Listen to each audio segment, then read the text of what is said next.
Ladies and gentlemen, we have some breaking news for you right here tonight. It is 1:20 a.m. Jerusalem time zone here in Rehovot, Israel, and I'm here looking at this Polymarket 11-point lead. This is absolutely ridiculous, and let's just. I want to talk about Florida. Okay, I've got all the Florida election data in the last couple of elections here pulled up, and I want to break this down county by county for you. I did do one post-debate election prediction, link in the description for that. But I'm not really, Florida's my home state. I don't really feel comfortable talking about the other states, and I'm not really qualified either. So I just want to talk about Florida and real clear. And before we get to that though, let me just give you the big picture, okay, on this Polymarket thing. Okay, so you see Trump here. He's like been campaigning for this election since 2020. This is post, here you got yada yada yada, post first debate.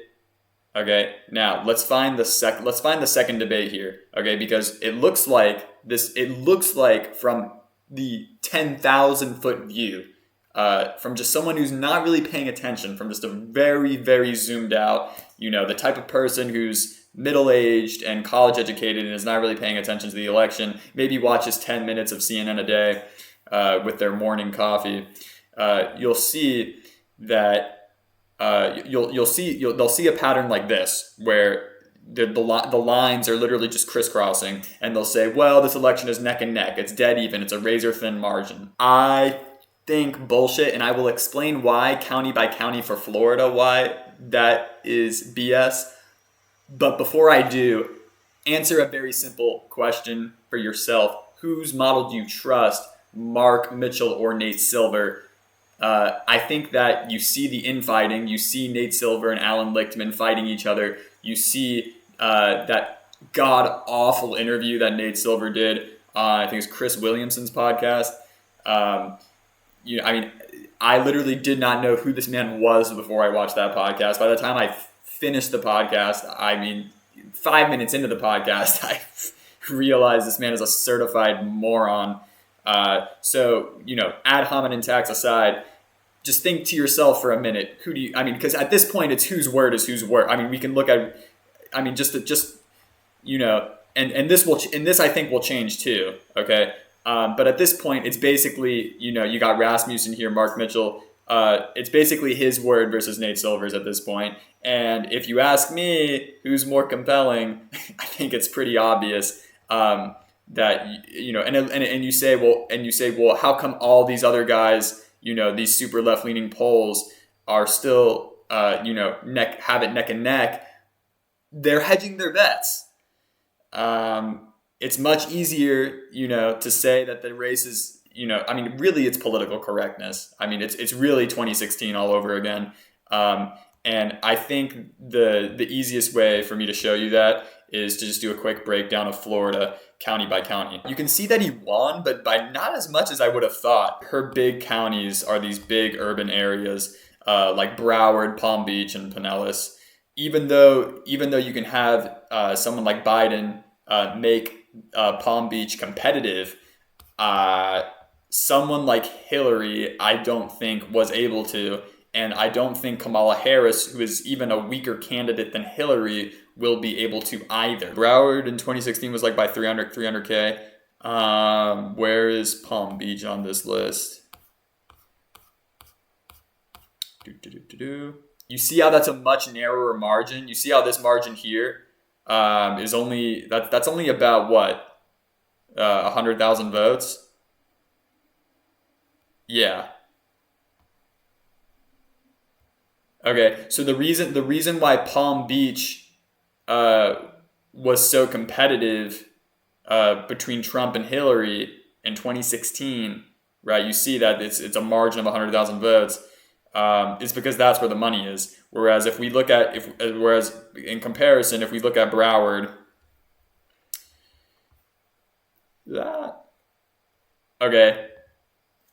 that Fort Lauderdale area is full of morons. Okay, so that's why you see it's a much bigger. She's pushing a 300,000 vote difference. Okay, that's 2016. Who does who does she have more in common with, her or Joe? Okay, I think, and even CNN tonight, or what was it, today or yesterday, admitted that they are getting weird. All these libs are getting this weird deja vu feeling of like it's like 2016 all over again. In both cases, in both 2016 and 2020, Palm Beach, like I said, is going to be more competitive. They'll both still go blue, but Palm Beach has always been more competitive. Okay, Mar-a-Lago. What is this? This is like 100. This is like 100K difference. Okay. I mean, wasn't that the same here too? It was like, yeah. So I mean, okay. So Palm Beach looking about the same in both elections. And then was there a change in Broward? We said that this guy was pushing 300K, and over here,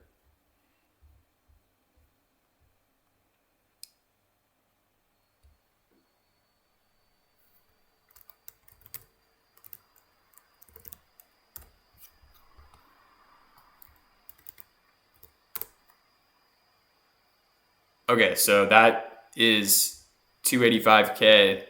I mean, that difference is, what?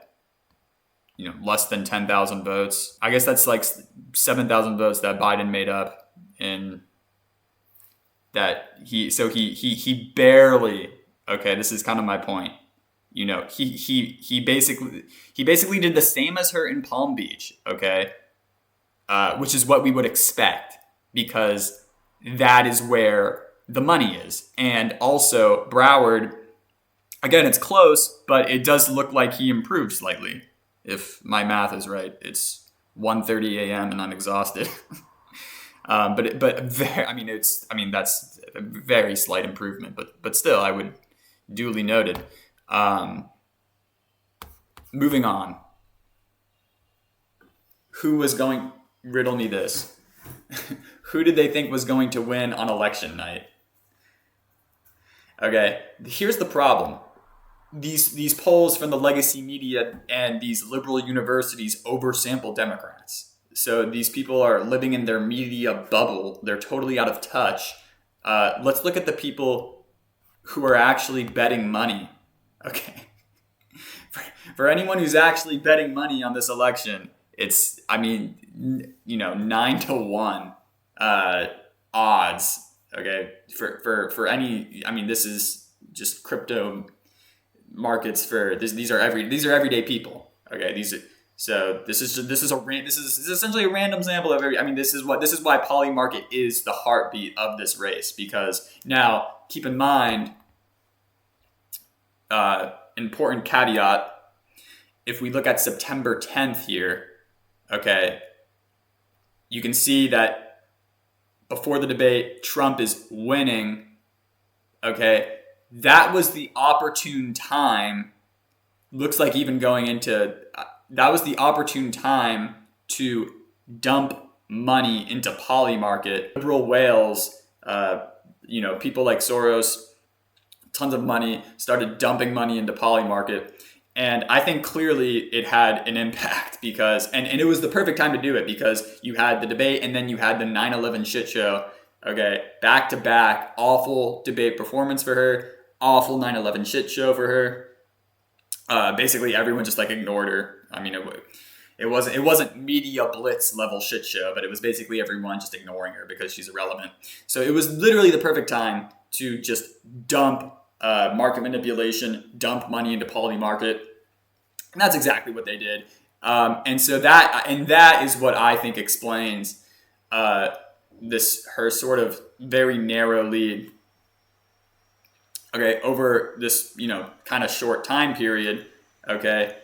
And of course there was, now you're seeing a major correction. That is the breaking news. Now you're seeing an 11-point lead. It's a major correction. Okay, so what happened during this time was there was market manipulation and they demoralized everyone, because when everyone feels like the other side has too much money and too much mail-in voting, and that what is the point of even showing up? What is the point of turnout if we just can't win because they're outspending us? Okay, the get out the vote effort is, and by the way, that brings me to the last thing I want to talk about. The get out the vote, we have UF here. It's the best.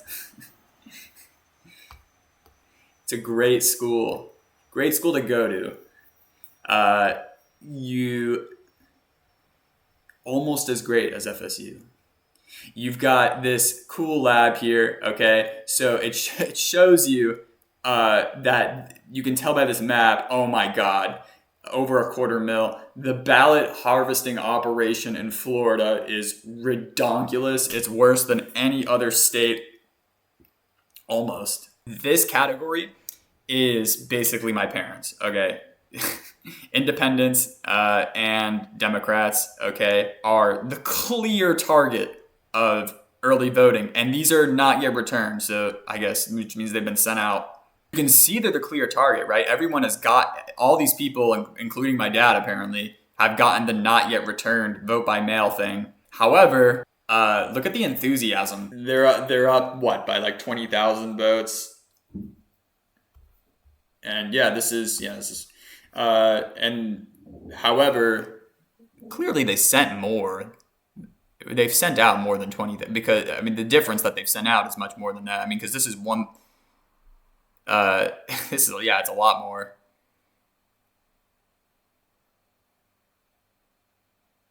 Because the difference here is huge. Look at that.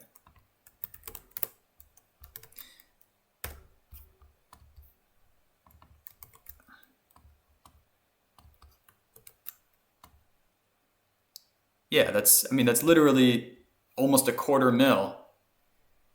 Okay? So they've sent out 250,000 more vote by mail ballots to Democrats. However, when you look at people who've actually voted, the difference is only what, like 20,000 here. So it's really not, okay. They are not getting the early voting numbers that they need. I mean, in a state like Florida, which has gone red every election, that's not surprising. I mean, there was some bullshit talk about them putting Florida in play this time. Obviously, they were full of crap. But hopefully, by the end of this video, I can make a solid prediction for you, and I can already tell you that I want to see growth, because, I mean, first of all, the fact that there was growth from 2016 to 2020 is already surprising enough to me.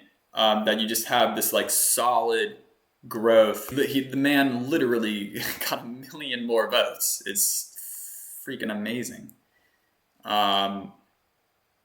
And I know we can do better. I mean, I just know we can do better. But how bullish do I want my prediction to be on this? Because he's up here +3, right? I would love to see +4 in 2024. That would be great. That would just look nice.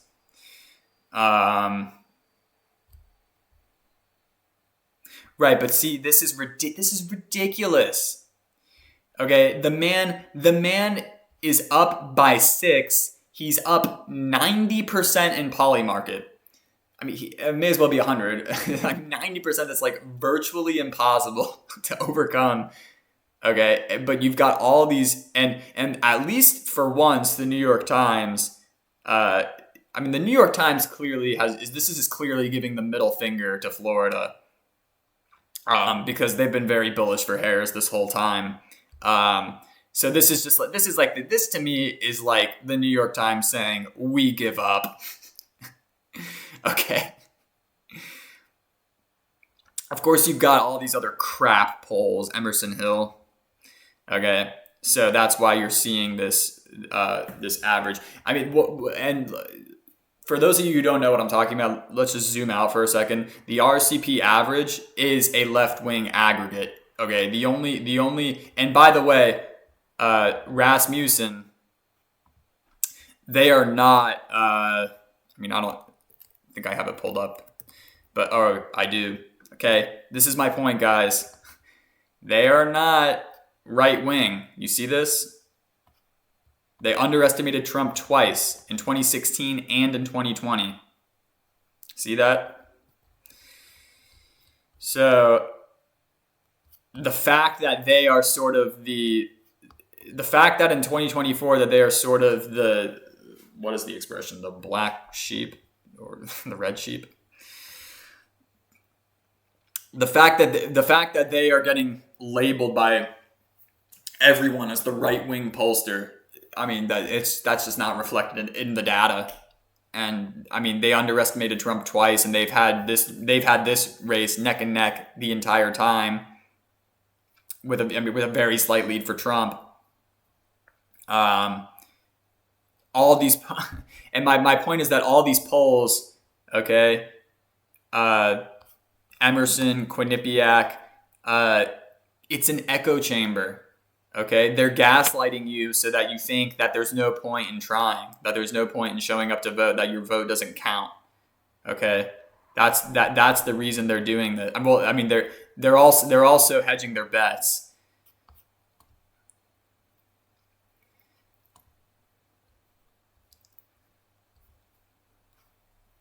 Okay, I want to go back to, because really quickly I forgot to cover this. So if you had flipped these percentages, right, I would have said maybe they could have put Florida in play, but there's no way, because I mean, you want to talk about her best at this point.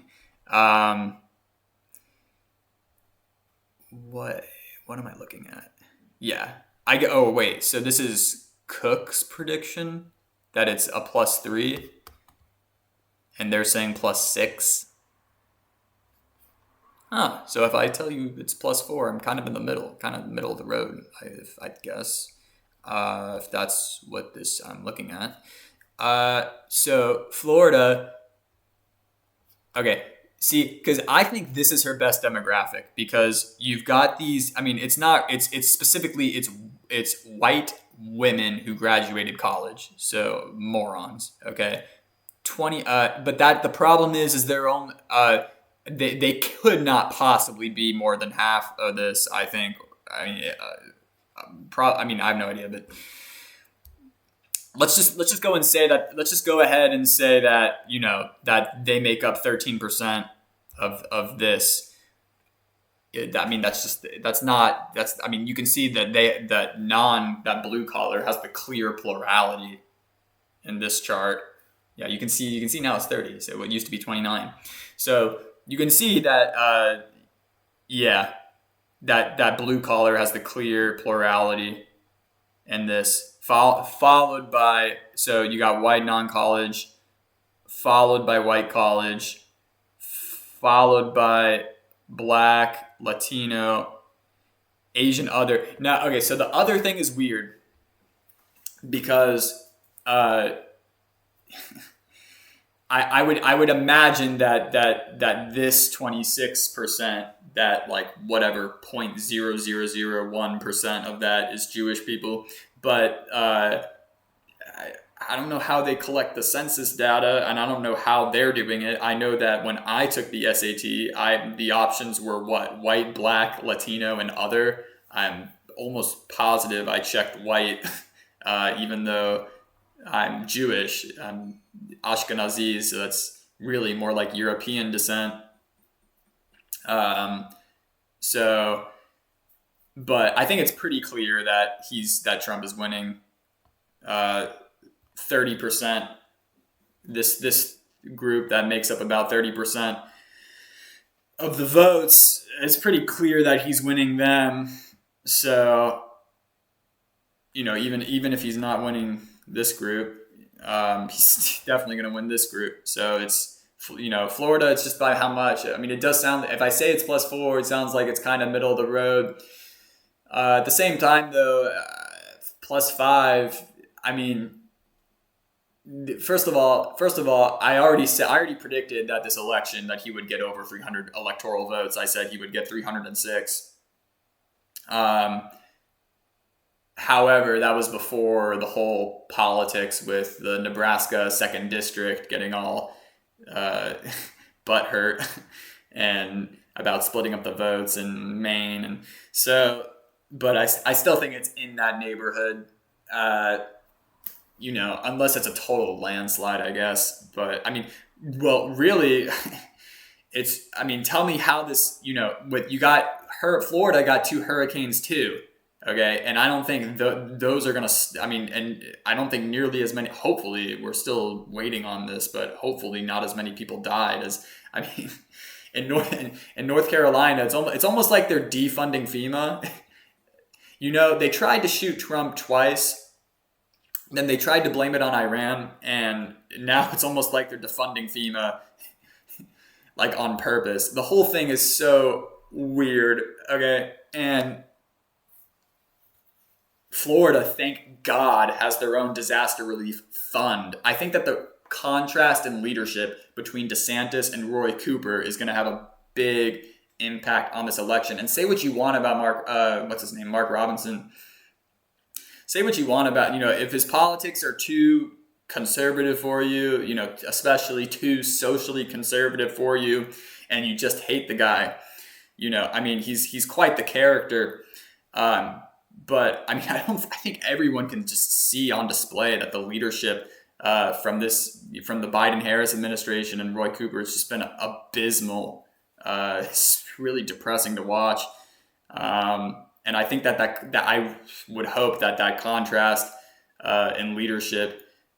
You got Georgia, okay? Georgia, the areas in South Georgia, which are typically also very Republican, like those rural areas. It's like all the rural Republican areas were very affected, okay? Valdosta and Kennesaw, they were all very heavily affected. So you would think that would really galvanize people. It's almost like at this point, like you're voting, it literally is like you're voting like your life depends on it at this point, because all that money for FEMA is gone. It's gone to Ukraine. It's gone to Lebanon. It's gone to illegals. So it's not coming back. At least Trump is actually, as a private citizen of all people, is actually doing something about it. So I really feel like the contrast in leadership is going to bring a lot of centrists and independents home. I hope. You can see there are a lot of places where they have over 250,000 early voters. This increase, this is 10 mil, 16 mil. So that 10 mil probably is a big increase from previous cycles, because that's been the RNC, that's been the messaging is with get out the vote. Well, okay guys, that'll do it today for this video. Don't forget to smash that like button, comment, and subscribe. And vote now. Vote early. Vote right now. Now. Vote. Go and vote.